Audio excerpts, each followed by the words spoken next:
Elvis Costello, Elvis Presley. Who deserves a movie more? Probably Elvis. Why would you name your kid Elvis? I was thinking about it. Right, me and my wife actually chatted about calling our kid Elvis. We went, we could call him Elvis. We already have a cat called Elvis. Yeah, I was gonna say. Yeah, be annoying. Make it a little confusing. And I said, why don't we call our kid Elvis like this, right? And my wife we were close to doing it. My wife said, because he started dating a 14-year-old. Yeah. I went, oh, touche. Yeah. Yeah. Your timing was a little off on that one. It's all right. It's all right. Well, a movie about Elvis Costello would suck. Yeah. Yeah. Why? Because he kind of sucks. He's all right. But then it's like, the movie would be like, and then it would be all quick cuts. And then I did the Austin Powers movie. He was in the Austin Powers movie? He sings a song. He sings, what do you get when you fall in love? I've never really, But background. I've seen him twice in concert. I like him. I don't dislike Elvis. Yeah, I don't hate him, but I'm also like, He's one of the few people banned from SNL because he played a song that wasn't approved. Ooh, renegade. Rebel without a cause. What was the Banned song? from SNL. Radio. Radio. It's kind of like anti-media, so I guess the National Broadcasting Company didn't want to have that. oh, really? Yeah. Shocker. Fuck him.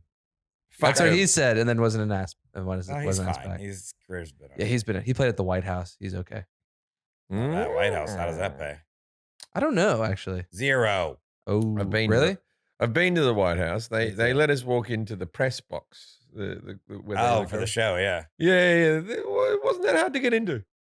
Yeah, I did a tour. We got a tour. I shouldn't have been there. Why would you want me in the White House? We got a tour. A friend of mine was friends with a guy that he's like a doctor, and he was like the doctor for Laura Bush, and then one of the other first ladies. They assign, a doctor or whatever, and blah blah blah whatever. But at the time he told me they weren't allowed to have iPhones. Maybe they've changed it, but they said they weren't allowed. They had to have phones where they could remove the batteries at all times, like for security reasons. Well, because even when the phone's off, somehow still that can be on. tracked somehow. But I don't know if that's changed. But I think that was true. I don't know. Yeah, I think I've mentioned it on here, but my mom used to work there, so we did. We did tours all the time, and I fucking hated it as a kid. But now I recognize how cool that was. Yeah. Yeah, you probably like got to hide in some closets and stuff like that. Oh yeah. Yeah. No, I mean we did the Easter egg hunt. You see Mike Pence there rolled up in a ball. He's been there since '92. You've been like all up in there, the White House. Yeah. All up in it. All up in it. All up in it. Every But wait, time somebody visited us, we're like, we're going on a tour of the White House. I'm like, fuck. Again? You should have reminded that when your mom was like sitting in on the podcast. Didn't she come in and sit? Yeah, well, she'll be here Should have asked her next some week. So questions. Should ask us some White House questions. Should've It got brings some- us to what gigs have we all got? What are we doing? You this week are going to be in Durham, North Carolina, Durham. the Durham Performing Arts Center on September 8th, Thursday. Are these gigs are selling well? Yeah. Then come along. Ovens Auditorium in Charlotte, North Carolina. Charlotte's September 9th. selling well as well. And then Atlanta's coming up. September 10th, Cobb Energy Performing Arts Center on September 10th. We're going to go golf with Jack's dad. Nope. I am. I don't think you are. Why not? He's not there. He's not there. And He's real dad. hologram. Oh, yeah. you're also, I think you're going to London. Ontario?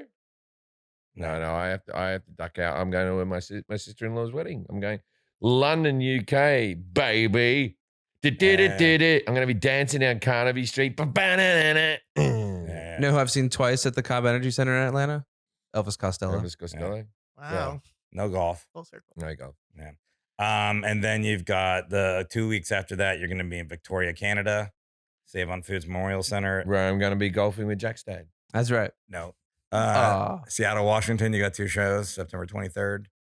To the people of Toronto that are trying to get to the special, there is going to be some more tickets released because what happened was it looks like one of the shows is sold out, but what happened was they had to stop a whole lot of areas of the theater where they might have cameras and cranes and all that type of stuff. And now we've figured out the floor plan of the special, so more tickets are being released if you didn't get the tickets before. Another day, November 3rd, right? Fourth? Fourth. 4th is a special. Yeah. They're adding a show on the 4th. No. There's 2 shows on the 4th. Two shows on the 4th. No, we're not adding shows.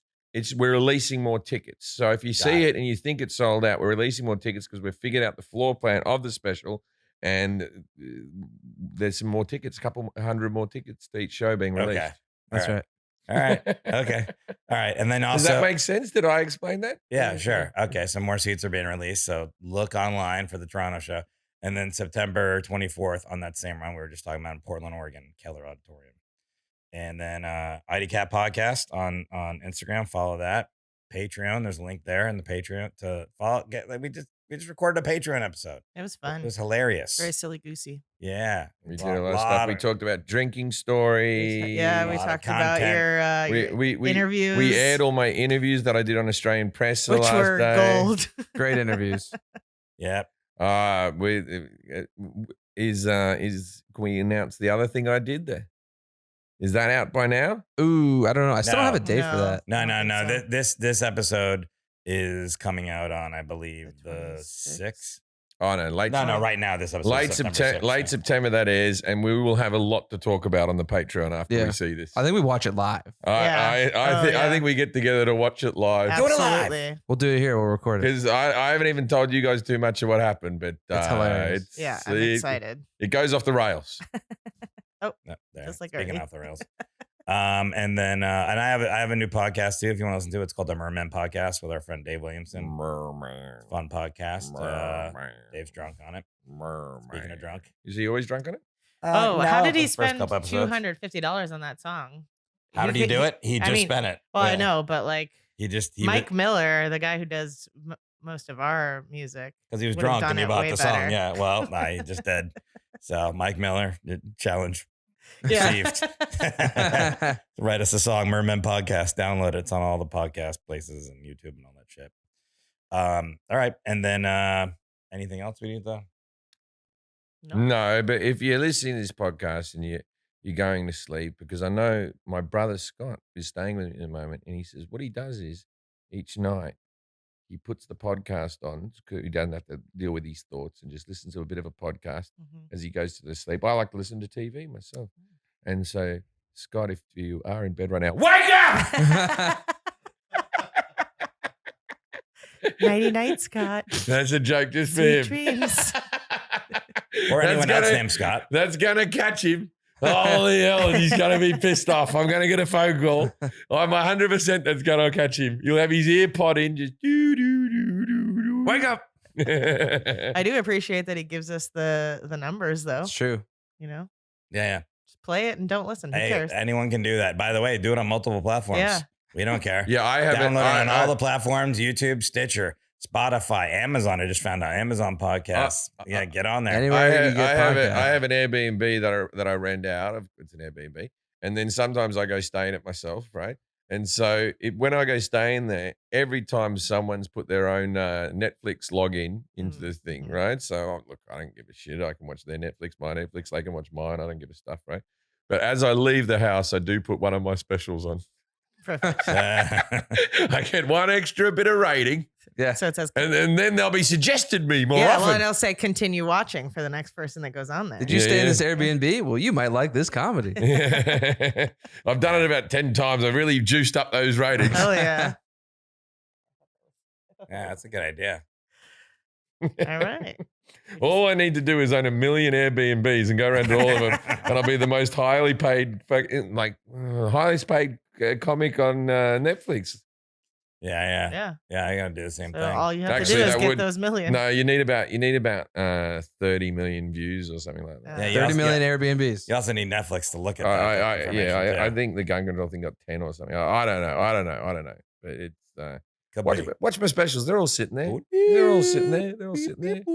Have a day of it. And then you can whinge. This one's not as good as the last one. I like this one more. This one's your best work. This one sucks. Yeah. I'm on Amazon Prime, by the way. Poor Decisions. Just search for bicycle pumps and curling irons.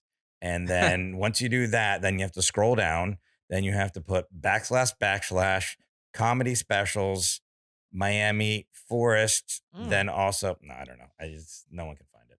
Let's do the ads. It can be tough to train your brain to stay in problem-solving mode when facing with a challenge of life. But when you learn how to find your own solutions, there's no better feeling. A therapist can help you become a better problem solver, making it easy to accomplish your goals, no matter how big or how small. I go to therapy on the regular. It helps me. You know what I've started doing in things? I always hate myself. I always ponder on mistakes I've made, things I've done wrong in life, things I don't like about myself. You know what I do now? So I start thinking about things I like about myself and things I've done right, Yeah. people I've helped. My therapist is teaching me it's okay to be angry. Yeah. Yeah. Never been able to do that. So it's about to get really can, messy up in here. I can help you with that. If you're thinking of giving therapy a try, BetterHelp is a great option. It's convenient, accessible, affordable, and entirely online. Get matched with a therapist after filling out a brief survey and switch therapists at any time. You want to be a better problem solver? Therapy can help you get there. Visit betterhelp.com/IDK today. Get 10% off your first month. That's betterhelp.com/IDK. Green Chef is a USDA certified organic company that makes eating well easy and affordable with plans to fit every kind of lifestyle. Recipes are quick and easy with a step-by-step instructions, chef tips, and photos to guide you along. With Green Chef, it's easy to eat well and discover new recipes every week and that everyone will enjoy. You can switch up your meal plan whenever you're ready to try a new way to eat. Green Chef makes staying healthier and on track easier than ever with satisfying home-cooked dinners. Recipes include some pre-chopped ingredients, pre-made sauces, dressing, and spices, so you can get more flavor in less time. I recently made a Green Chef meal. It was a ranch steak with truffle sauce. I love truffles. I like ranch. I like steak. It was all there. Had some rainbow carrots on the side. It didn't tell anyone it was a Green Chef meal, though. So I got complimented as a chef myself. Yeah, nice. Got to fool people. I ate it by myself. Go to greenchef.com/I-don't-know-135. I know what you're thinking. What's with the 135? Curious. And use the code I-don't-know-135 to get $135 across 5 boxes off. That's your first box ships free. That's greenchef.com/I-don't-know-135 and use the code I-don't-know-135 to get $135 off across 5 boxes and get your first box ships free. Green Chef, the #1 meal kit for eating well. Okay, please welcome our guest, Madeline Hanson. Now it's time to play. Yes, though. Yes, though. Yes, though. Yes, though. Judging a book by its cover.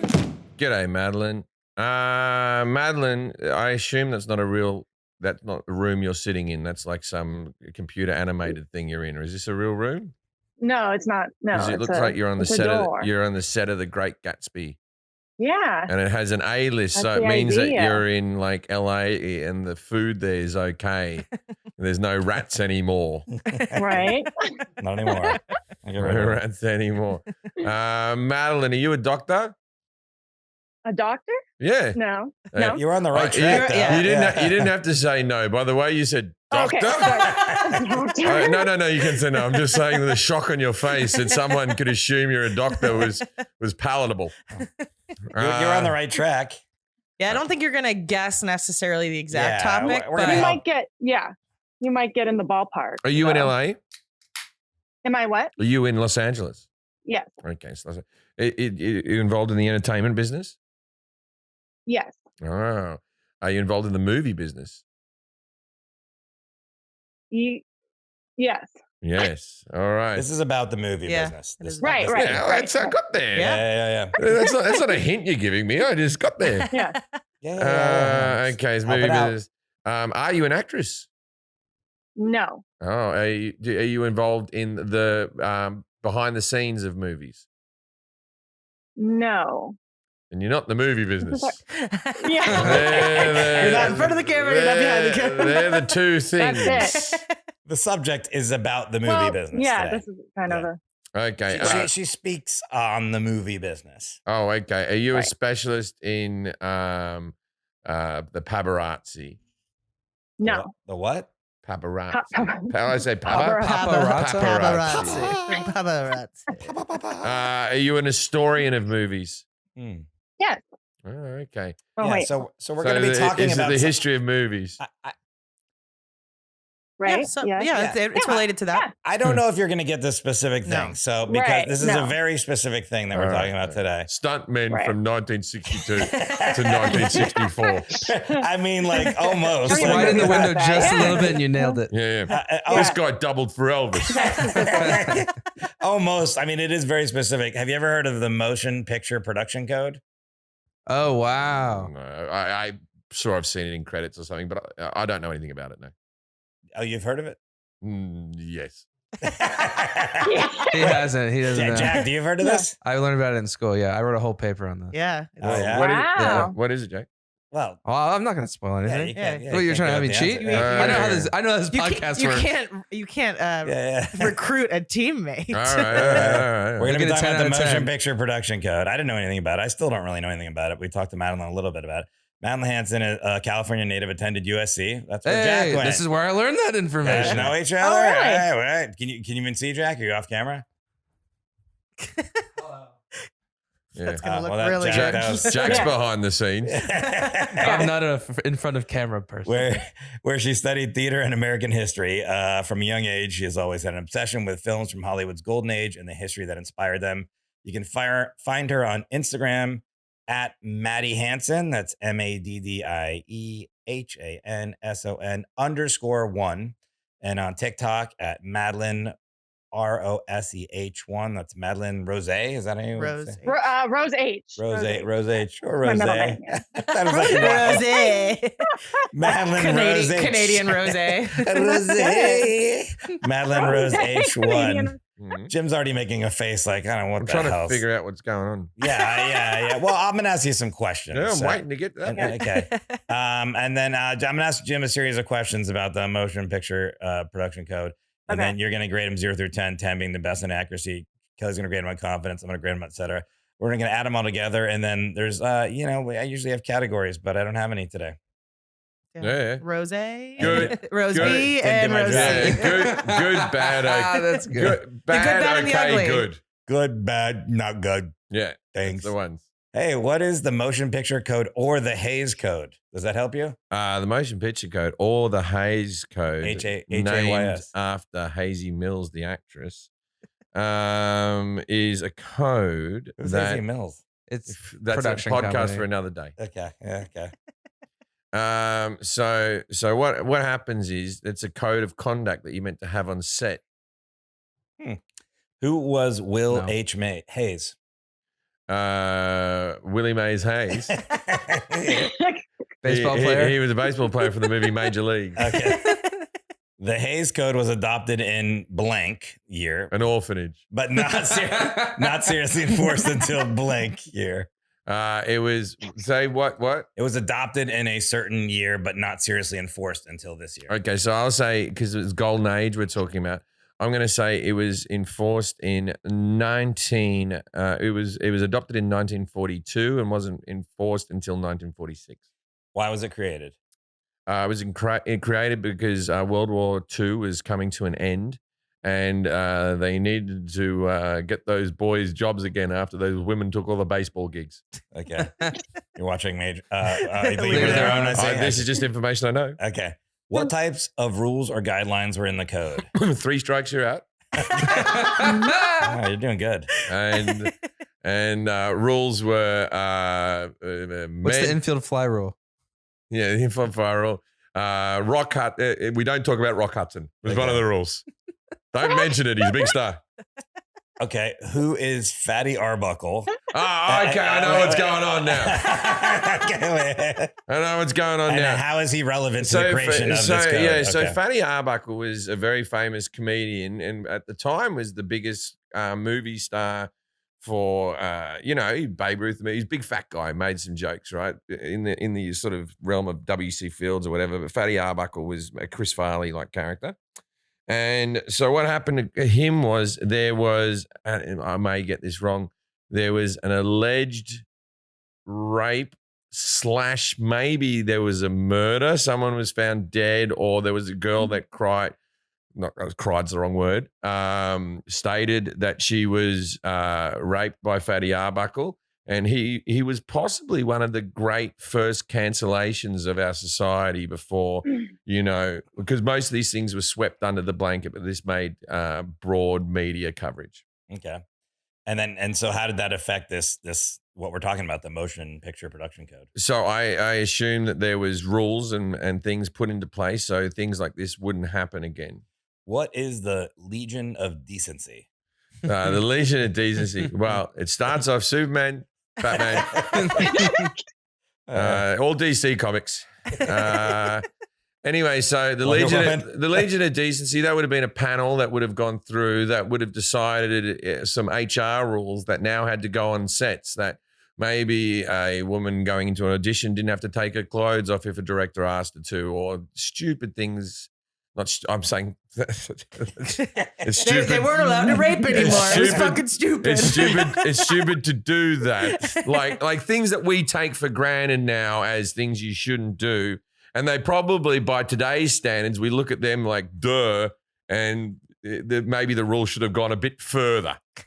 Why didn't the First Amendment cover movie makers' rights to show or say whatever they wanted? Because you're involving other people. It's like you depicting something by free speech, but then dragging somebody else into it. And that's when you get into the legal problems. You have the right to say whatever you want, but then you start employing different actors and different crew members and stuff like that. And they all have to have exactly the same vision as you. That would be impossible to get a group of people to do that. Do you know what is the PCA? The Parent Teacher Association. PCA. Oh, PCA. It would be Parent Cinema. Parent Children Association. Yeah, Parent Cinema Association. And like, what did they do? What kind of power did they wield? They would have brought in things like PG ratings, G ratings, R ratings, X ratings, so that we now know that we could see different things. And why did Hollywood willingly agree to censor their films with the MPCC, which is the Motion Picture Production Code? There would have been, I don't know if SAG and AFTRA were up at that stage, but there would have been union things, and also so you could get the different labels put on the movie. So your movie could, there's something about like a R-rated movie where you go, oh, that's going to be good. That's going to have some swear words in it. I think people wanted to define their films. Howard Hughes had to appeal the PCA for his movie The Outlaw because they wanted to censor what? Howard Hughes, the movie The Outlaw. Yeah, to appeal. I'm trying to. There would have. What? I think maybe there was a sex scene, which by those standards would have been, not as graphic as sex scenes now, but maybe there was. I'm going to go interracial kiss. Okay. It is said that the Hollywood production code actually made Casablanca better. Why? That was my whole thesis. Oh, really? They were basing on that subject. I'm going to tell you the only thing I know about Casablanca, right? So at the end, when they're saying goodbye, and he's like, "We'll always have Paris" and all that type of stuff, right? And he's doing that big speech. There's an airplane in the background, but they couldn't get a big jumbo jet. They just had a small, little, tiny private plane. So they used dwarfs to walk up the stairs to make it look like it was a small plane, and that made every movie better. You watch to the end just to see that bit. Okay. At first, the PCA did not allow anti-Nazi films to proliferate. Why? At first, they didn't like anti-Nazi movies to proliferate. So I'm going to move my years of what this happened. I'm going to move my years to the early 30s now. Because at that stage we weren't at war with the Nazis, what are you getting? Yeah, well, look, Hitler was Times Magazine Man of the Year. Mm-hmm. He was on the cover of it. There was a lot of people who thought we should be doing that in our country. He's got them into order. They were fucked after the First World War, and now he went in and fixed it. There was a lot of people who thought he was great before he started kicking off. Okay, Gone with the Wind's production had to pay a hefty fine for the use of what word? Damn. Frankly, my dear, I don't give a damn. Okay. Which was people would gasp at such a swear word. And it's the equivalent of now saying, frank. Well, there's no. You could see a movie where a guy goes, "Frankly, I don't give a fuck" to a woman. That you could put that on film all day. Yeah, you can put that on FX. Yeah. But back then that was like, but Scarlett, is that a? I'll tell you what. I've watched that film. I watched it during COVID. It was my mother's favorite film. My mother used to watch it once a week, and I always used to, when I walked past it, like, fuck me, going with me. And I pushed against seeing that film because it was always in the background of my childhood. It's 4 hours long. But I tell you what, banging film, but Scarlett O'Hara's a pain in the neck. Fuck Scarlett O'Hara. Everything she does is pissing everyone off all over the place. She's always crying. Oh, I'm in trouble. Oh, it's the whole film. She's trying to date people's married husbands and stuff. She's up to no good the whole time, Scarlett O'Hara.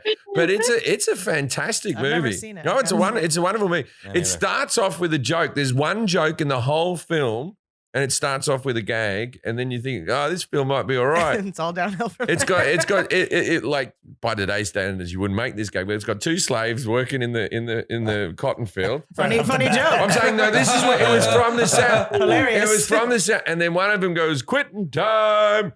And then like the guy gets all upset and he goes, I'm the foreman here. I'll say is when it's quitting time. And then he goes, quitting time. So there's a joke right at the beginning. Yeah.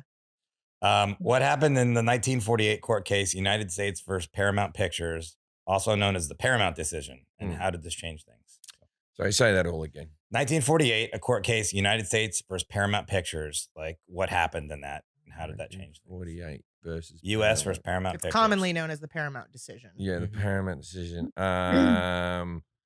Fucking George Lucas didn't want to have credits at the beginning of the film. He wanted to go straight to the Star Wars song, and that's why he got kicked out.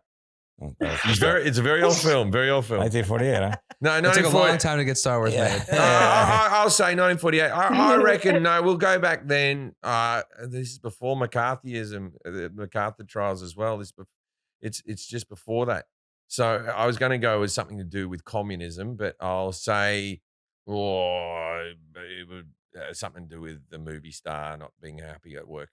All right, 1952 Supreme Court case, Bernstein versus Wilson, granted movie makers what?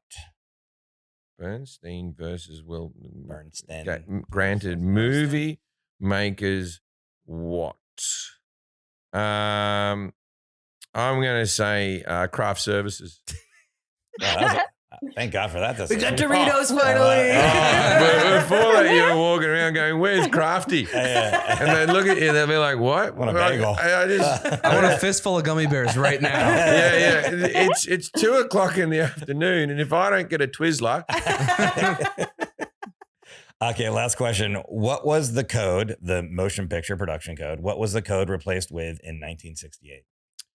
In 1968, I'm going to say that it was replaced with SAG and AFTRA, who came in to be the actors' unions, and they sort of covered a few more things. I think it was replaced probably with the Writers Guild, Directors Guild, the Actors Guild, all the unionization of all the different departments.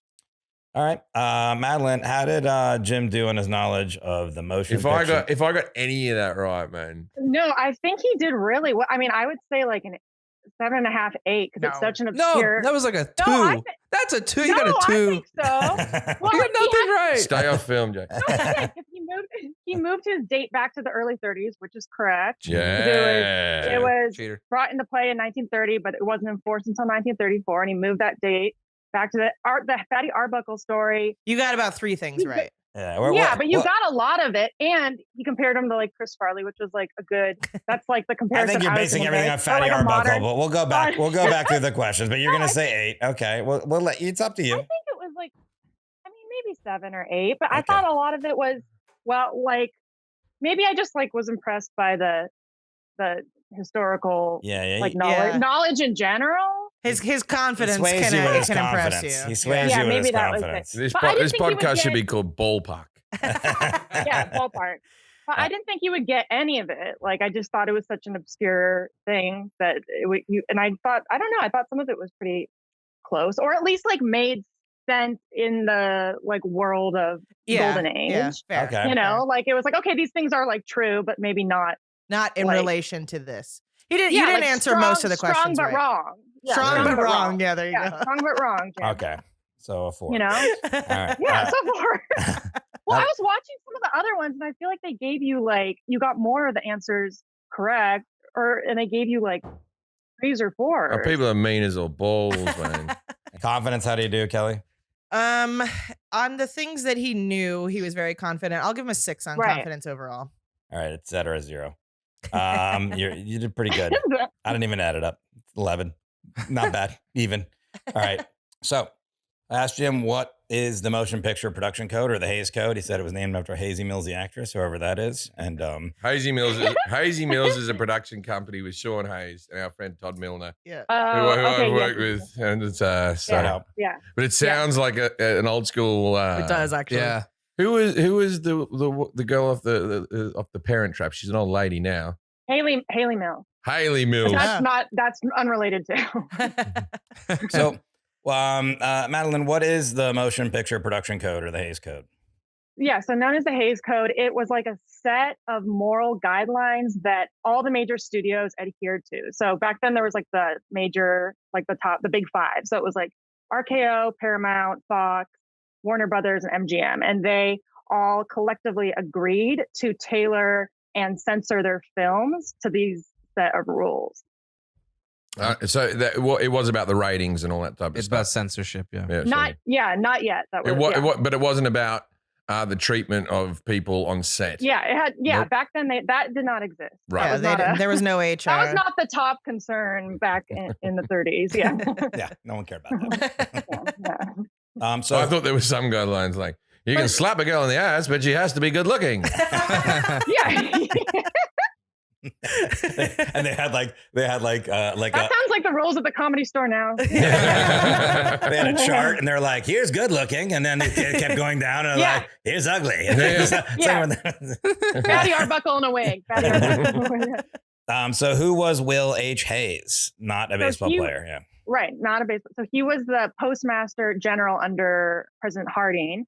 And then he became the chairman of the Motion Picture Producers and Distributors of America.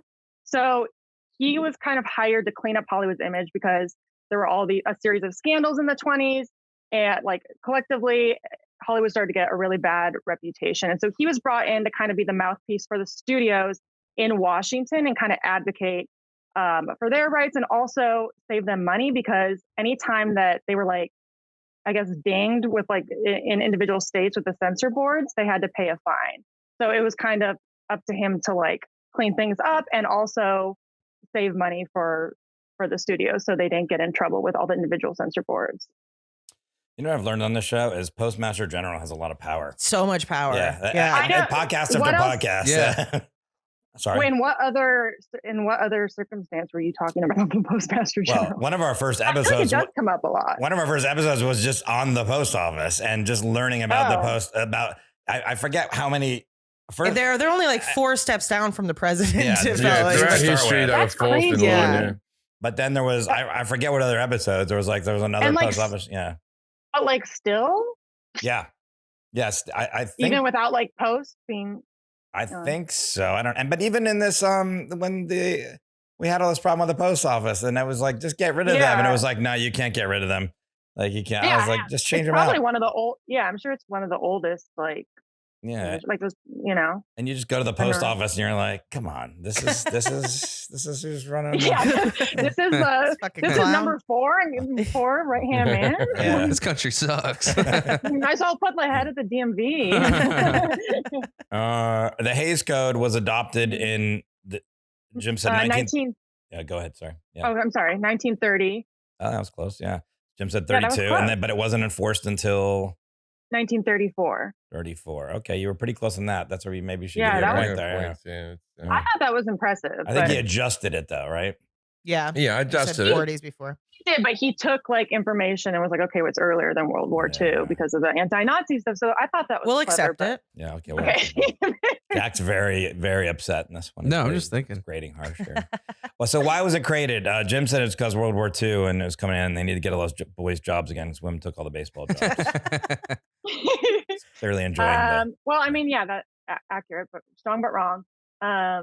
Yeah, just because of all the like the 20s were, you know, like the 60s, like it was a real crazy time. And with it came a lot of, you know, scandals. So like drug overdoses, murders, affairs, whatnot. And William Randolph Hearst was pretty prominent at the time. So there was a lot of yellow journalism. So the movie industry was getting a really bad reputation. And Hollywood, before it became like the motion picture colony or whatever, it was like a conservative Christian haven. So there was always this kind of like tension between the original like residents and landowners, because it was mostly. I always find that a little bit frustrating though with the entertainment business that you go, there's a lot of scandals in Hollywood. And then through the Me Too movement, you went, all the people in Hollywood are corrupt and this, and they're all rapists and all that type of stuff. And then even with the royal family, they go, oh God, Prince Andrew and how the royal family, and they have divorce. And it's going, well, you're just talking about famous people. Yeah, it happens in every industry. We just don't know who Max Smith is. In every business, scandal is happening in every industry, but you're all looking at the famous people. Yeah. Well, I think that was also like the beginning of, with like William Randall Parsons, it was like the beginning of yellow journalism. So that was like. So what is yellow journalism? I feel like everyone else in the room doesn't know either, but you're all staying quiet like this. I don't even know. Oh, yellow journalism? I know about it. Yeah.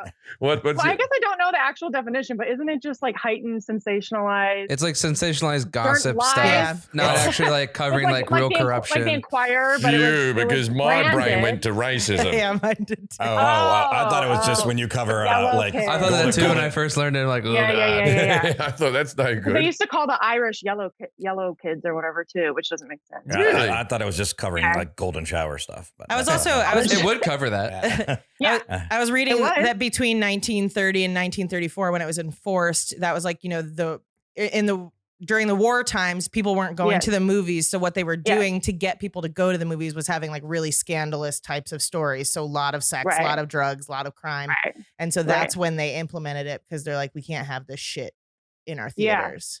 Yeah. And they were hurting like any industry during that was like 1932, I think, is like the worst year of the Great Depression. So they couldn't really even afford to, lose their patrons either. Right. And just to confirm, that is what yellow journalism means, sensationalism. And also to confirm, the Postmaster General is no longer in line to be president. In 1971, they were taken out of the executive branch, and now they're just in a special, whatever. They're their own category. Yeah. They're above the law. Their own special post office. Looking at stamps and shit now. They get their own post office with no line. Where they should be. Get out of there. Get out of our government. That's funny. What types of rules or guidelines were in the code? So what were we doing? What was in the code? Yeah. Oh, that's another. I guess that was another point I gave Jim, is because he said like interracial kids. 3 strikes, you're out. He said we don't. And then he said we don't talk about Rock Hudson. You give him a point. That was good too. I think actually, that wasn't a bad thing to drop. Actually, that actually wasn't bad because he's gay. Okay. Yeah, that was because he's gay, and he died of AIDS. And I think he said Rot Hudson, but that would work too. No, that was years after he died. He's called Rot Hudson. Right. Now he's Rot Hudson. It's a good name for a punk band. It is.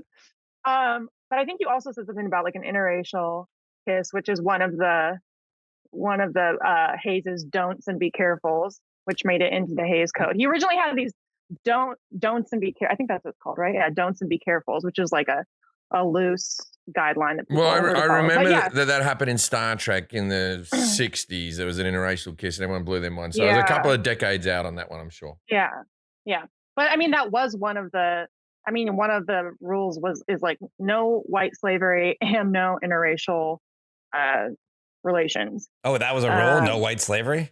What? Right? Yeah. But this is the thing. These were black and white movies. You only had white or black slavery. like you're cutting off half your films.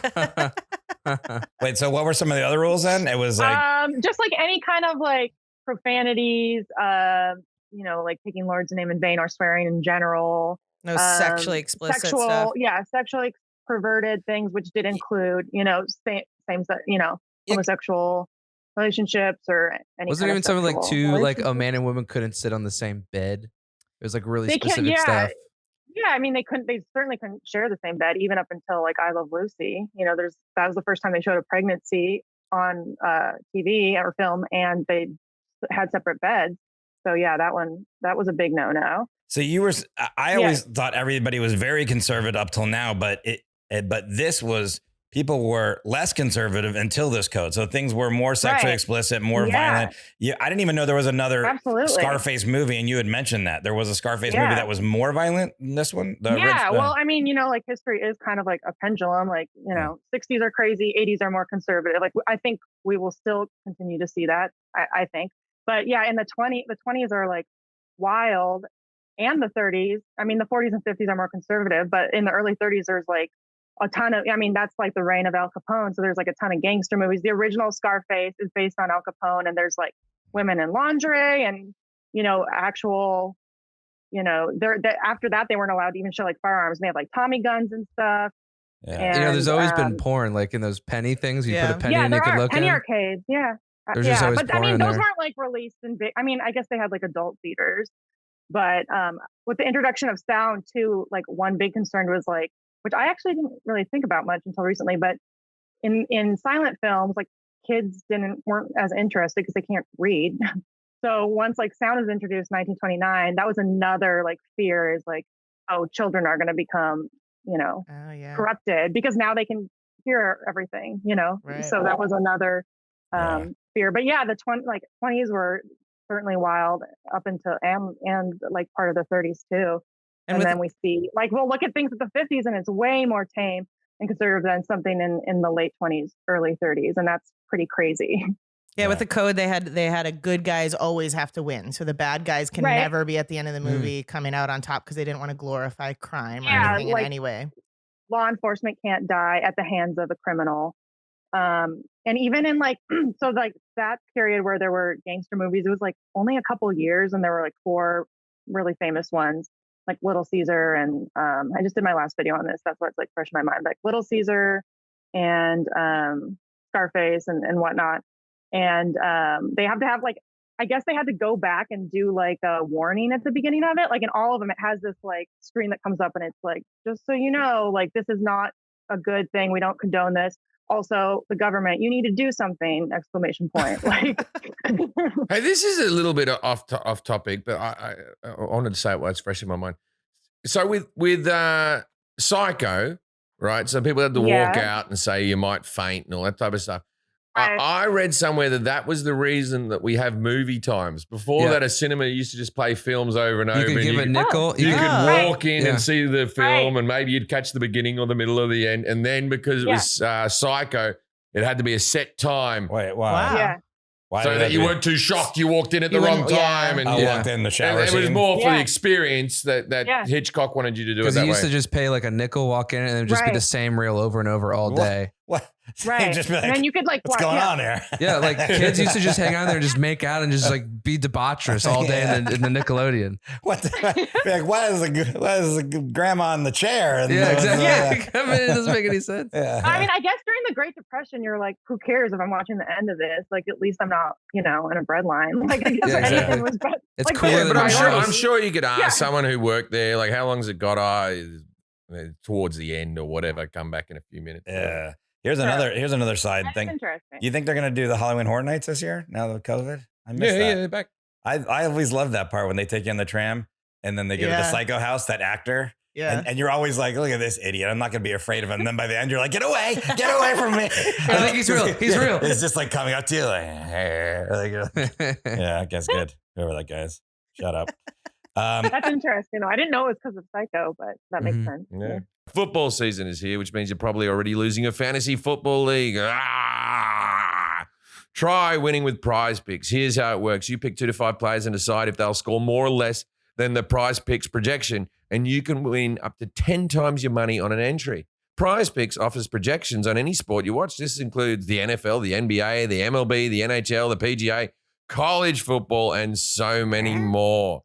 Entries can be made in 60 seconds or less. It's that easy. Plus, they've got safe and fast withdrawals. Prize Picks is currently operational in over 30 states and Canada. I love Prize Picks. I love that Prize Picks doesn't just offer you mainstream sports. I can even make picks on cricket. Mm-hmm. Imagine that. The sport of my people. That's the musical instrument of my country. Download the Prize Picks apps or go to prizepicks.com to sign up for the daily fantasy sports. First-time users can receive 100% instant deposit match up to $100 with promo code IDK.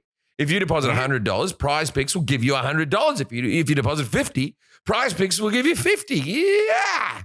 Don't forget to enter the promo code IDK at sign up for instant deposit matchups to $150. $100. Oh yeah, $100. Ooh, Jesus, it would have been good. $150. $100. Who is Fatty Arbuckle? Famous comedian, big movie star. Yeah. Jim said he was relevant because he allegedly raped, possibly murdered. First great cancellation, got broad media coverage. Rules put in place so it couldn't happen again. Yeah. You got a lot of that right. Yeah, one of the most famous comedians, mentored Charlie Chaplin and Buster Keaton. Super unlucky because like his nickname was Fatty. First, his real name is Roscoe Arbuckle, and then also he was accused of rape of this woman who attended a party in his hotel room. Her name was Virginia Rapp or Rape. It's R-A-P-P-E, ironically. Wait, her name was Virginia? No. Yeah. I feel like her friend was like, So basically her friend, after this woman attended the party, she started throwing up. They thought it was just because she was intoxicated, or which I think it was. And then she passed away like a couple days later. And then her friend was like, oh, it's because Fatty Arbuckle raped her and he's so fat, he crushed her, crushed her. Jeez. And then the doctors were like, that's not like, not how this works. Yeah, we don't see any evidence of that. There pretty much wasn't any evidence. And there were 3 trials and he was finally acquitted. And then they like issued an apology. But the only thing he really did wrong was he violated the Volstead Act, like because they were drinking alcohol. So he really should have only had to pay like a fee for that. But then he, like, you're right, he got canceled, all his movies. The studios pretty much fed him to the wolves because they were like, we're going to have to sacrifice him so that we can get audiences to come back, because so many people were boycotting him, so many religious groups. Ah, poor Fatty. Oh. Poor Fatty. But the wolves got a good meal. Yeah, but also people would drive past him. Hang in there, Fatty. Yeah. Thanks, the whole guys. case was like stacked against. I mean, a lot of that was like William Randall Hearst journalism, spreading lies. The DA would like pay off witnesses and like the doctors and what. Like it was like a big 1920s circus, like which I feel like all court cases from the 20s are big, like media frenzies. Not like now. Not like now. Yeah. Everything's straightforward. We've come a long way. Progress. Like that quiet death case. Dead Amber Heard case. Never even heard of it. I didn't know that was occurring. Yeah, I'm just reading it now. That was crazy. That her name it's really she was bad, I think. And especially because her first name's Virginia, so there's virgin in there. Yeah, well, I've just had a flashback. Weird. I believe Chris Farley was signed on to play Fatty Arbuckle in a dramatic movie, and that was going to be his first dramatic role. And before he died, Wow. Damn. Lost roles. Yeah, you're right. I think you're Lost roles. It says he was signed on. You're right. It's a big article. It's like a bunch of people's lost roles. I'm gonna have to like scroll. I've read about 5 books in my life, and one of them was the biography of Chris Farley. Yeah. He was gonna have to. It says Shrek, and then I think Fatty Arbuckle biopic. In 1997, Chris Farley began planning the first dramatic film, a biopic about the silent film star Fatty Arbuckle, heavyset actor who was falsely accused of manslaughter and rape in a highly publicized trial before dying young of a heart attack. Yeah, that's the way to Maybe go. she killed him then. Oh, sad. And I don't think she even accused him of it on her like deathbed. I think it was just her friend. Yeah. Oh God. After she died, like I don't think it was even friends. Yeah. She was a wannabe actress or an extra or something like that as well. She was in the business. I think they'd known each other for years. It wasn't like they just met that night. Right. I think it was like a friend in the industry, and they just had like a hotel party. David Mamet was writing the movie. Whoa. Chris Farley. Wow. Yeah, it was going to be a pretty serious movie. And Bernie We've still got fat people. Why don't they go ahead with the movie? It's not like Chris Farley died and they went, well, right. America's out of fatties. Fresh out. Well, what fat actor would you do? It's got to be comedic. He's got to be comedic because you're still going to have to do the comedic parts of his acting. Yeah, Kevin James. Get Monahan. Bobby Moynihan. I want Kevin James and everything. He's too old. Damn it. Yeah, Bobby Monahan. Just do the Irishman technology on Kevin James. Okay. What is the Legion of Decency? Yeah, there's a lot of stuff about DC Comics. And what did they say? Women didn't have to take their clothes off for auditions if they didn't want to, is what Jim said. What is the Legion of Decency? It's like a Catholic group that was founded by the Archbishop of Cincinnati, I think. And I think it just like called for Catholics to only endorse films that, adhered to traditional family values and Catholic values. And I think it kind of, in a way, like started the first like rating system, because some films were like condemned and then some were morally objectable, and like they had their own like Catholic ratings. They have different ratings around the world, so there's different letters. Crucifixes. So in Australia we have G-rated movies, which are like family films. We have those. G. Oh, you have G? Yeah. Do you have M? No, I don't know. Well, That's M is for mature. video games. They changed them. When I was a kid, it was But G, that was original. PG, PG-13, and R. Yeah, no, we have M in between, and Yeah. M's 15 and up in Australia. I think that was one of PG-13. the original ratings, though, and then they changed it, like PG-13 with Indiana Jones and Temple of Doom and stuff. But I think M was originally one of ours too. Yeah. So Legion of Decency was the They go religious straight to triple X.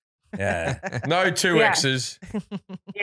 Yeah. I remember as a kid, the rating thing was like, that's what you strived for. You were like, it's R. Yeah. And you were like Escape from New York was the first sick. movie that I wanted to see. I was like, man, there's like a head that gets chopped off. There's tits. It was like, it's got it all. Like, it's got it all. Before the internet, if you could find a movie with a bit of boob in it, you were in bloody heaven. Yeah. There was a movie. Well, you could watch things from the 1920s and find out. No. The 80s are stacked with boobs. Because we didn't have the internet, porn was harder to get. Like, there was a Scott Baio movie that, by today's standard, you would cancel the whole production. The movie was called Zapped. They made a second one. Zapped? And it was a bloke. He could telekinesically move things with his mind, right? And so he got this he was in the science lab at school, and a bit of formula fell into another pot, and he was in the room or whatever. And then Scott Bakula, from that moment, with his mind, could just open women's shirts. And so the poster is Scott Baio and Scott Bakula through a window. Not Scott Bakula. I thought you said. I just said it. Scott Baio. I know Scott Baio. Sorry, yeah, Scott Baio. The friend was his mate who played his mate in Charles in Charge. Yeah, Willie Mays but they're going through a window. There's just a woman bending over in a short skirt, and they're lifting it up with their fingers. With the power of whatever you're saying. This was a fun video that we got when I was 10, and I was all over Zap. Yeah. Here's the log line into the catchphrase. They're getting a little behind in their classwork. Meanwhile, my dad had me watch Child's Play when I was 5, and I had nightmares for 3 years straight. Oh my God. Zap was good. Police Academy had a couple of boobs early on in the film as well. That was an exciting film. Oh, yeah. 16.9 million at the box office. Zapped. I don't remember Zapped. There's a Zap 2. Zap. It doesn't end. Yeah, you can watch it on the Disney Channel, apparently. What? Yeah. I don't know. It's a Disney movie. Disney Plus, here I go. A teen sex comedy. They have telekinetic powers. All the boobs are just covered with Mickey Mouse faces now. Yeah, okay. So, why didn't the First Amendment cover movie makers' rights to show or say whatever they wanted during this time? I think in 1915, the Supreme Court declared that it was a business, not an art. So it wasn't protected under the First Amendment of free speech because they were profiting so much. I gave a very bullshit answer. I was thinking as I was talking, and then that would be a problem. Yeah, you're involving other people, dragging someone else into it. Yeah. Sag. You know what's crazy is I didn't even remember your answer because it was such bullshit. I was just kind of tuned out of it. You were just like, when I was like, all right, what's the next thing we have? It's like the lost puppy. George Lucas wanted credits. That's later. Well, the George Lucas credit thing was a real thing, man. He was kicked out of the Directors Guild for that. Oh, really? Yeah, he told him to fuck off. It's the only film that doesn't start with actors' credits, right? It goes straight into Star Wars and the storyline, and the actors are at the end of the film. Yeah. And he paid big fines, and then he told him to fuck off. He was making so much money. So he was kicked out of the Directors Union because he wouldn't not do that. But I have a theory on credits. I'm anti-credits. I don't think we need to have credits on bloody everything. I don't think everyone needs to be mentioned all the time for everything they've fucking done. It's the only industry in the fucking world where at the end I have to see the person who brought some kind of coffee. Well, you don't have to. You can just leave. When I buy a car, I don't get told, Gavin made the seats. Terry did the tires.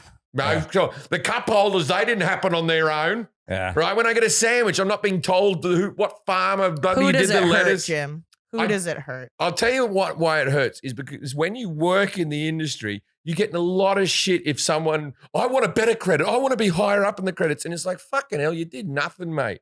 You know what I mean? I've worked at things. Everyone wants to be a producer, an executive producer. I've been an executive producer on about 10 projects. I don't know what the job is. It's sometimes just a vanity credit. Yeah. It's a vanity I credit. don't know what the job is. I always make sure it's in me bloody contract. Now, I'll give you a good example. Yeah. When I my specials on Amazon Prime. Yeah. And It's one of my credits. Yeah. You had nothing to do with it. Nothing. I would have done less if I could. I did everything. You didn't even know it was being made. And then when I was trying to sell it, I said, hey, Jim, do you mind if I put you as an executive producer on there? Because I'm trying to sell it to Netflix and you were trying to sell one of your specials. You're like, sure, if it ever gets through and you make some money, buy me some dinner or something like that, whatever. I said, sure. Then it didn't sell to Netflix. It went on Amazon Prime. And then when they were putting on there, I said, hey, he's not an executive producer. That was, you said to sell to Netflix. And they go, oh, it's too late. It already went out like that. We can't change any of the names, but they wanted to put your name.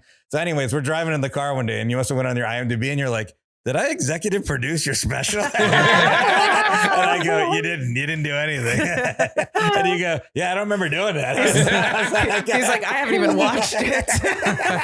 I was like, you didn't do anything. But there's always so many fights over who's getting what credit and this credit. And I just feel like it can get a little bit childish. Yeah. That's fair. Well, that's why everyone comes to Hollywood. I mean, well, that's like that's why I always would it stop drawing people if they didn't I try to remember like Key Grip 2. Yeah. I think I sometimes what I do in movies, I try to find the last actor on the credits, and then I try to remember that name 10 years to see if they become a star. I think about that bloke. I'm like, yeah, he was slave number 4. Yeah, wonder how he's going. The only time it's ever come off, is Coming to America, Cuba Gooding Jr., boy in hairdressing salon, the boy in the barbershop. Wow. He's getting his hair cut. He doesn't say anything like that. And then years later, I was like, that's a kid from the day. I didn't even know that. Easy name to remember. Wow. I don't know. Okay. Yeah. What is the PCA? So it was like an agency that they created so that like they'd have to run every film by them before it could be released. Okay. Do we know what it stands for? To make sure it's the Production Code Administration. I get confused with like the. Okay. There's so many names. different. Production Code. I know. Yeah. Production Code Administration. Okay. And so that's who they created by the MPPDA.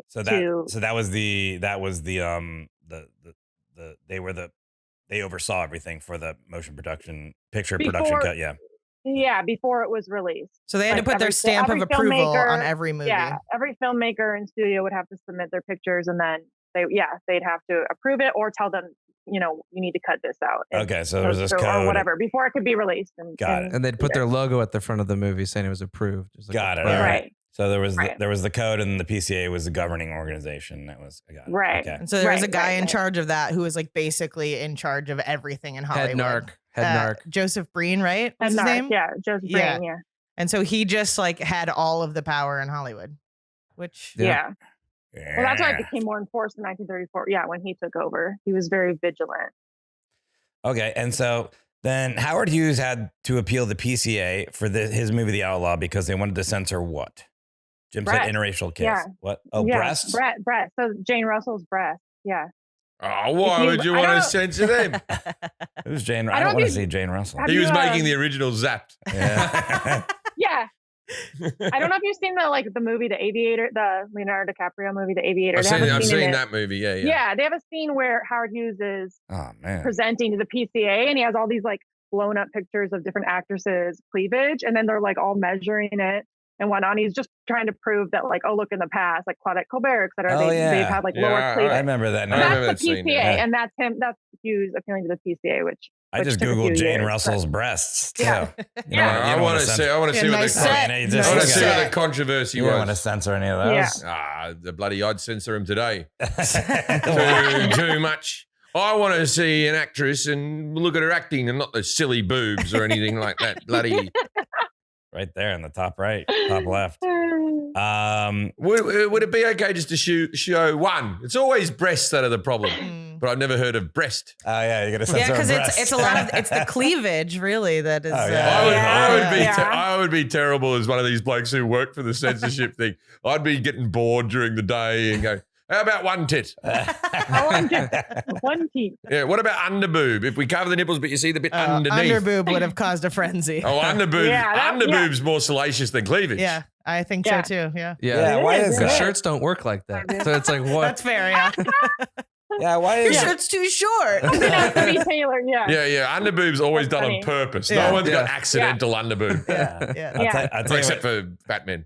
Yeah. I was gonna say, a short shirt with a fat man is not salacious at all. Very Winnie the Pooh. Yeah, people will censor that though as well. Yeah.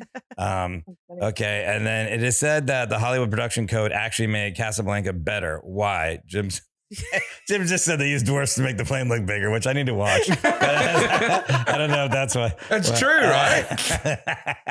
I don't know. But what did the Hollywood production code actually make Casablanca better? Well, I mean, I guess I'd never heard of that specific example, but like I think they're on the set next to the Wizard of Oz. There was just dwarfs kicking around everywhere. yeah. They need to bring them over. Walk up these stairs of the plane. Yeah. But I think it made a lot of films better, and I think it created a lot of like genres because it made filmmakers and writers more creative because they kind of had to like maneuver around these codes. So I think it actually contributed to a lot of films and genres. But I guess if I had to guess with Casablanca, it's probably the ending because Rick and Isla can't they can't end up together. They can't end up together because they had an affair, and she's still married. So she has to go off with her husband, and then Rick finally joins the cause. So, I mean, the ending's not happy, but it's hopeful. I think it's like the best ending, and sometimes necessary. Sometimes when you have to work within parameters, it makes you more creative. Yeah, exactly. And that was that's what my thesis was. I was going to say, what was it? Because the original name for Casablanca before these guidelines was called Tits. Oh, wow. It wasn't a very good film. Tits and Coke. Tits and Coke and damn Jesus Christ. Yeah. You did your paper on this, Jack? It's called Shagging Married Folk. Because like for thesis statements, they always say like whatever your thesis is, it has to be an arguable point. So I went like the most arguable point, which is just like, oh, the codes were good because everyone just says it's bad and it's easy to argue. I felt it was more fun to argue. It was good. And just looking into it, there's like a bunch of like turns of phrases that people came up with. And like, there's a lot left up to innuendo that we never would have had. He would have just said, let's just have sex versus just, whatever. I think that's one of my favorite. Yeah. I think that's one of my favorite things from the code is like screwball comedies and, you know, how that influenced comedy today. And just like characters talking over each other to build innuendo and verbal sparring. Like, I think that's, because like a whole genre came out of it called like the comedy of the remarriage or whatever. Yeah, because you weren't allowed to show divorce because it was anti-Christian. So you had to have your characters start divorced and then fall back in love. Exactly, like Philadelphia Story. There's so many rom-coms from that time period that are all about remarriage. Yeah. Was there anything in these codes about violence, and were the guidelines? Because I watched a lot of Abbott and Costello and Laurel Hardy as a kid. Yeah. And I seem to remember a lot of men being hit, the Stooges being hit in the head with frying pans and stuff like that. As long as they weren't having sex. Yeah, but were they allowed? Were they allowed to do like slapstick with women? Where they were allowed to be hit with a frying pan? I don't really remember as such. Yeah, I think there are guidelines or like it's suggested not to beat women. Not to beat women. There was some guy strongly suggested. There was some guy that was at work like, okay, men can be hit in the head with what? Anything. Baseball, bats, hammers, blunt, dangerous. They can be cut with a saw in the top of their head as long as they go wow wow wow wow wow like that. It doesn't make any difference.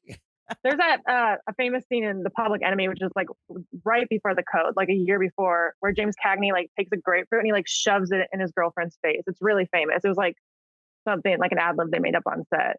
But I mean, that was like They redo that in the movie Better Off Dead, where he gets the wife, the husband's annoying, and she gets a grapefruit. And that was the original grapefruiting. Yeah. That's a reference to that. Okay. Oh yeah, that's right. But I never knew that. I haven't watched enough old movies. Me neither. Me and the wife get together about once a month. And when I was thinking the same thing. No. Once a month we see each other. No, separation's very healthy for us. No, because we watch a lot of TV and stuff like that. We have your pick for a movie, my pick for a movie. We watch a TV show together, whatever. Yeah. And then she always hates me doing it. I go, we're watching an old black and white movie.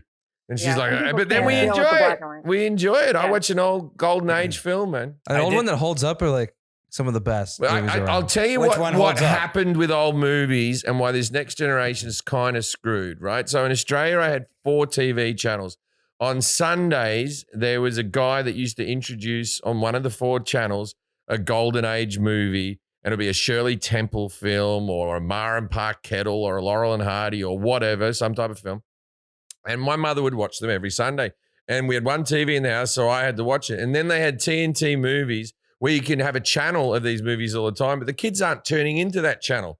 So we were sort of forced to watch these old films. These films will die now because we have too much variety that no one, except for historians, will ever go back and ever watch them. You won't catch one by accident anymore.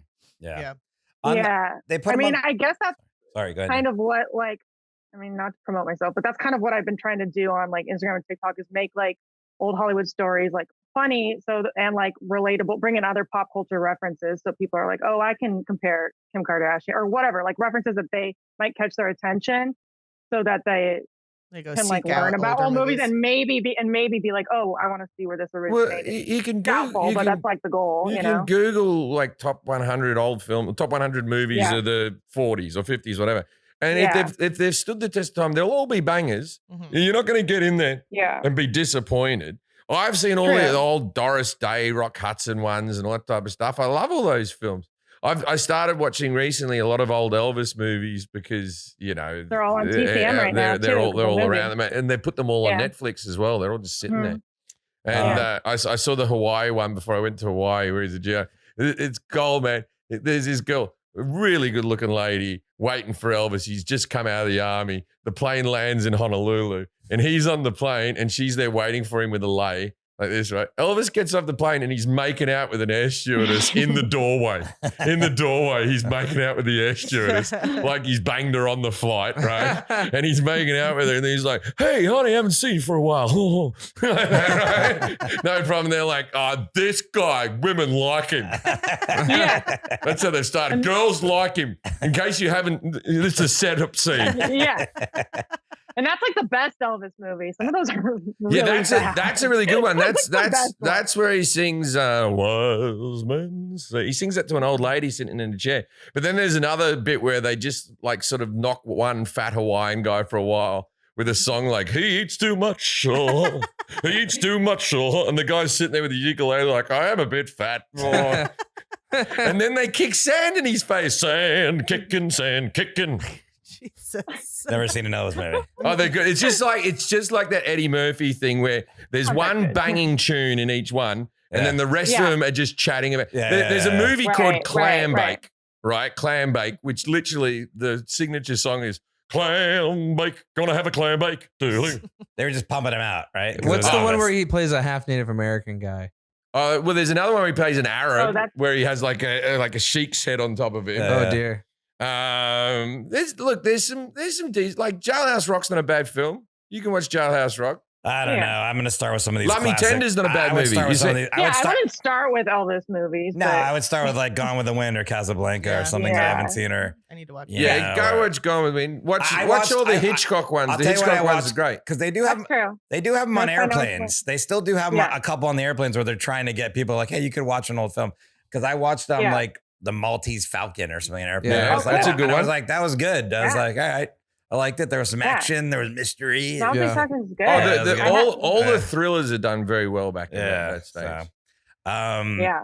All right. Oh, sorry, I thought my phone was off. At first, I've seen every Shirley Temple movie several times. I used to watch those growing up. My mother loved Shirley Temple. My mother collected Shirley Temple dolls, and she'd go, "Oh, she was wonderful for a 6-year-old." The way the Shirley Temple dolls. Who gave Shirley Temple her first on-screen kiss when she was a teenage girl? And it was very salacious because Shirley was getting kissed. Fatty Arbuckle. Tom Hanks. Ronald Reagan. Cary Grant. Oh. Ronald Reagan gave the first on-screen kiss. Wow. Yep, she I was know why 7. he was president. No, she was a teenager at that stage. On the lips. He wasn't much older. He was Oh, delete. Here. He was only 42. At first, the PCA did not allow anti-Nazi films to proliferate. Why? He was pretty close with this one. Well, in the original motion picture production code, there's a segment where it says that you can't like degrade or portray like other countries or their prominent leaders in a negative light. And that was, in 1930. So, that was before, like, So that was in the 1930s. So, it was like 1930 when they would have written that. So right before. But how did Charlie Chaplin do The Great Dictator? Was that the year before, or was that? No, I think The Great Dictator is like 1940 or 41. And how did he get away with that? Was that when did we all decide once they realized that the Nazis were Hitler's no good? Hitler's no good. Yeah. Kind of. I think Warner Brothers did the first anti-Nazi film in like 1938. I think once the FBI uncovered an actual Nazi spy ring, they were able to make a movie about it called Nazi Spy Ring or something, and then it just kind of opened the floodgates. So yeah, I think it was once they realized, this is not good. Nazis this is not bad. good. Yeah, America there's a lot of weird pro-Nazi stuff before World War II. So who did we fight in wars? Because now I always feel like it must be hard. Like before the Russians invaded the Ukraine. Before that, when Russians were just depicted in every film as like, I'm glad the guy, and that's just white actors getting it. Like after 9/11, I think Arab actors were like, cha-ching. I'm going to be in every episode of 24. I'll play. But it's not like they're using Russians to play the Russians. They weren't even getting the acting jobs. And they're always depicted in films as being the villain. So if we weren't allowed to show off Hitler or whatever like that, apart from movies like Gone with the Wind, which involved the Civil War, who did we used to fight then if we weren't allowed to depict foreign countries? Who were we allowed to fight? If they weren't allowed, if they weren't allowed to take the piss out of the Nazis, so let's say you had a World War I movie. Yeah. You couldn't have Germans? No, I don't know for sure. I think they could probably depict like past events. Well, yeah, but because there are there's like quite on the Western Front, there are World War I movies, but I don't think a lot of those, or that I've seen, a lot of them are focused more on like the soldiers returning from war or the home front or just like the action of it. Like, right. Yeah, I feel like even in the original Top Gun, you didn't know who the enemy was. Yeah, I think we did a bit of that, right? I think it was just not like really focused vague. on the enemy. Why was John Wayne allowed to play Genghis Khan? And that's not because of rules, just why? Like who let that through? who saw John Wayne and they go, we're gonna do a movie about Genghis Khan. I've got your guy. Same thing in Breakfast at Tiffany's. With Mickey Rooney. I really don't like that. Yeah, but you can say like Mickey Rooney. Mickey Rooney at least was funny, like as racist. Yeah, but you're at least John Wayne wasn't even good. Right. Out of a Western, he wasn't. No. But that's another old movie I've seen is Breakfast at Tiffany's. You don't even need that character. You don't need the character in the movie. And then he was just like, I can be an Asian guy. And I think But what about people who had never seen an Asian? No. Didn't they deserve something? No. The whole reason he was Asian is because saying Holly go lightly and that accent he thought would be funny. Yeah. That's the whole reason. Have you seen any Charlie Chan movies? Yeah. I was just gonna say Charlie Chan. It's all these like white actors. Like a lot of times British actors playing Charlie Chan, who's like a detective from Honolulu. And he's Chinese or whatever. Probably Japanese. I guess Chinese. But I don't think all those, or the ones, maybe you disagree. I just feel like the ones I've seen, they're not all, it's a 1930s perspective of another race, but I don't think they're like purposefully degrading. I think they're trying to show Oh no, I don't think they thought they were doing that at the time. I don't think they thought they were getting away with something. But I think there's different levels. Like some of them, it's like, okay, that, and then sometimes you have to be like, well, back at the time, that's what they knew about. I was just other on countries. I was just on the Jungle Cruise at Disneyland the other day. Yeah, that's what I was going to bring up. And they had all the black sort of native looking guys with bones in their noses that used to climb up the pole, and there was that one white guy. Now that's a very multicultural pole now. They've changed. Yeah. They've got a bit of everything for everyone. It's scared up on the pole. Yeah. They've all. You remember the movie Kickboxer with Jean-Claude Van Damme? I do indeed, of course. So when they're all trained, it was the same thing. They're all training. I've seen all the classics. Yeah, when they're training, they're doing it in all their different cultural ways. And the black guy does that. He just scales up a palm tree and chops down a coconut and gets down. And you're like, okay, that's how he trains. We're like, all right. Yeah, same shit. So, all right. Gone with the Wind's production had to pay a hefty fine for the use of what word? Jim said, right. Damn. That was correct? You got it. All right. They got a point. I mean, we know it's not like picking any. Motherfucker. I think that he. I think none of the racial things. I think he should have said more. She kept on leading him on, pushing him away, leading him on. And he's like, all right, I'm done with this relationship. Red, what am I going to do? Frankly, my dear, I don't give a damn. And today you'd go, I don't know, I can get on fans only or something. Only fans? I don't know. What are you going to do? 1948, the Paramount decision. What happened in the 1948 court case, the Paramount decision? How did that change things? I mean, I think it was like an antitrust. Like before then, all of the major studios own their own chains of theaters. Like you'll see like Fox theaters and whatnot. And basically, I think they were like, it's a monopoly.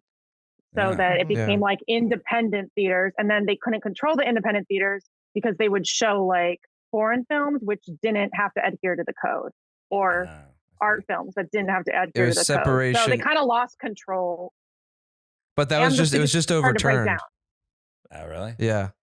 Just now? So because now that Netflix is buying theaters and stuff. That's Road versus Wade. You can movie studios are allowed to exhibit their own movies in their own theaters now. What about the $10 sodas? Movie Pass is back. Yeah, Movie Pass is back. Okay. Excited about that. I feel the movies are getting cheaper. I feel like they're making it. No, easier. you're just getting richer. Sorry. Pretty expensive for me. It's like $18 a movie. $19.50. That's a deal. Yeah. Just watch it in the cinema in your house. You're either getting older or richer. So relatable. I just paid for Spectrum. We watched the new. Okay, so I got a little 7-seater cinema in my house type of thing. It's very small, but it's a humble cinema. And but anyway, so we have reclining chairs in there. And my sister-in-law, we watched the new the dragon thing with the Game of Thrones dragon thing last night. And so reclining chairs. And then my sister-in-law, she got up while the chair was reclined and sat on the leg bit, which obviously makes the whole chair topple over, right? Sure. Everyone knows that. Yeah, it's simple if you see a lazy boy with the legs hanging out, they don't have those in Australia. Don't just sit on the thing. Don't just sit on the thing or make the thing topple over. And we all went, what did you not recline the chair back like that? And she goes, well, and she complained. She went, in the real movies, the chairs are bolted to the ground. Like I was some cheap ass who put these fucking loose lying chairs in my house. I'm like, yeah, you got me there. You got me there. In the real movies, they're bolted to the ground. You also would owe me $20. Yeah, I went out and got my welding machine. 1952 Supreme Court case, Bernstein versus Wilson granted movie makers what? Craft services? Craft services. I think they got protection under the First Amendment. So they finally, from 1915 to 1952, didn't, and then after that, they had protection of free speech. Yep. Yeah. So anything sacrilegious, they couldn't declare something was sacrilegious or whatnot. Yeah. Quentin Tarantino gets to say the N-word because there's some theaters not willing to take a risk to show movies without the PCA approvals. So then some theaters started going, oh, fuck you. We're just going to show whatever we want. There's still things that you can't do in film now, right? There's still things you're not allowed we have self-imposed. Now that there's a rating system. You can't have a movie called The Holocaust Never Happened. You could, but some people won't exhibit it. It's illegal to be a Holocaust denier. Yeah, tell that to Mel Gibson. What about that conspiracy theorist guy that was on the Jim Jefferies show? Yeah, but he wasn't a movie Hitler maker. was a Jew. And then lastly, what was the code replaced with in 1968? Then it became the rating system that we know today, or or like we were talking about before, without PG-13. Yeah. So it was replaced with the rating system. Okay, so I have something for you. I'm sick and tired of movies being called family movies. Do you have kids? Do you have kids? Me, no. Okay. With kids, family movies, they're just for kids. They're not for the family. They're just for kids. They call Pixar movies family movies. I like them. yeah, They're fine. they You throw can some watch jokes them in with for your the family, adults. but there's nothing for the dads. Nothing for the. Put a bit of porn at the end. one boob. Yeah, like the kids should So be you feel asleep. left out of the family. Ah, It's not yeah, I'm sitting there inclusive going, family. this isn't a family movie. I thought Paw Patrol was good. Yeah. Yeah. Apparently, Well, you like watching inclusivity porn means with your yeah. family. Inclusivity is for everybody but Yeah. white men. So Yeah, you don't yeah. care. Oh, except for white. That's the definition. That's the I didn't definition know. of That's fair enough. Surprise. You got me there. Forgot about that. Yeah. Yeah, that's true. I'm sorry for Look speaking it up, everyone. It's a fact. Yeah. All right, now's the time of our show called Dinner Party Facts. We ask our guests to Oh, give yeah. us an obscure, interesting fact, and Okay. it doesn't have to be about this because when we contacted Yeah. you talk about everything like in this old Hollywood, the golden age of Oh, Hollywood. right. So it can be anything Right. in the golden age of Hollywood, some sort of interesting or obscure fact that our listeners can use to impress people. I guess I had a couple that were kind of on topic. Like we were talking about the original Scarface and gangster movies. I guess back in the day, they would actually shoot real bullets at the actors. Oh, well, Like they'd it have, like, a still shot. happens to this day. Yikes. Alec Baldwin. yeah. They'd have, yeah. True. They'd have like sharpshooters, I guess, from like World War I or whatever. That would shoot the bullets Jesus. out of the sky. wait. Yeah. We'll shoot about it. I got they're you good. covered. I haven't lost an actress all week. I've got your 6. Ooh, crafty. Wait. Sleeping on the job. Wait, so Yeah. they'd have sharpshooters shoot at the actors? Like what? Or like there was like blocking, but like they'd have, they had like one. They'd use real bullets. They wouldn't shoot out the actors. They'd move the other Yeah. actor out, Yeah, and then do the thing. the They actors kill the would, other- like, they run, kill the but standard. But you'd be at craft services, have, and your like- packet of yeah, there Doritos was would no- just explode. Yeah. What the? I guess good. the There'd other be one. chips everywhere. You I said you guess have the another other one? one was what Kelly and I. Well, we were talking about the other day. The first actor that won Best Actor. You guys might know this actually. Emil Jannings. He was German, and he went back to Germany in like the 30s, and he was a Nazi sympathizer. Grew a little moustache, So- changed his name. Huh? No, I was saying he's Hitler. Anyway, go on. So he, so I guess like at one point when his town or whatever was being bombed, he went and got his Oscar and like held it up to the Americans and was like, "Look, I have Oscar. Don't shoot me." But I don't think the Americans bought it. I mean, I don't think they killed him. but they Also, didn't from care. the air, that guy's got a gun. Yeah. I think she means on the ground. Yeah. On the ground. Yeah. I heard. Yeah. I read this somewhere or heard it somewhere. I'm not super sure if it's true, but I heard the Oscars only exist because actors are wanting to unionize, and the studios were like, "Oh, we can't let that happen. We'll put on a little award show for these guys to keep them appeased." I think on our Yeah. podcast you heard that. Yeah. Yeah. There's I might really- have brought it up again. Yeah, they did. It might have been me previously. Hey, I said They this had it at thing. the Roosevelt. They Well, I guess it dumbasses worked. Yeah, I with guess their it worked for a while. stupid trophy. Yeah, it was something like that. Yeah, it was, Yeah. It was one of our And other then they had the episodes. studio system until like the 40s or 50s, so I guess it worked. Yeah, I forget. It was what a it different world back then. Back in the Yeah. original Oscars, everyone slapped everyone. It was commonplace. Yeah. It was commonplace. Commonplace. That's how you And- congratulated Yeah, us. it's a congrats slap. And all the women were bald. It was the fashion of the time. Yeah. They were picking on one girl like this. Hey, Rita Hayworth, look at all of your hair, you hairy Yeah. woman. We'll follow Sorry, Madeline. woman. Follow Madeline Hanson. She makes great videos on Instagram and TikTok on the golden age of Hollywood. It's Maddie Hanson _1 on Instagram, and on TikTok it's Madeline Rose H1. Rose. We'll have those on our YouTube and on all of our platforms. So we have our podcast. Thanks for being here, Madeline. And little known Thank you. fact, I appreciate that. little dinner party fact that Madeline was the original singer of the band Hanson. So people, wow. people don't know that. Bop indeed. Spelled different, She's but older still. now. and- Yeah. I transitioned. Yeah. Oh, that wasn't a girl. Oh, no. So many misspent nights in my bedroom. Oh, gosh. Thank you very much for being on All right, thank you so on the much. podcast. You're a good laugh. I'm gonna start appreciate that. following you and checking out your clips. Yeah. Awesome. Thank Just you. online, just I online. appreciate that. Just online. I'm not going to go over to this great Gatsby house that you have. Yeah. Be showing up with a martini. Ooh, hoo, hoo. I know Baz Luhrmann. All us Australians know each other. Ladies and gentlemen. Alrighty. ladies and gentlemen, if you're ever at a party and someone comes up to you and says, there was a German bloke in Germany with an Oscar and I didn't shoot him, go, well, I don't know about that, and walk away. Good night, Australia.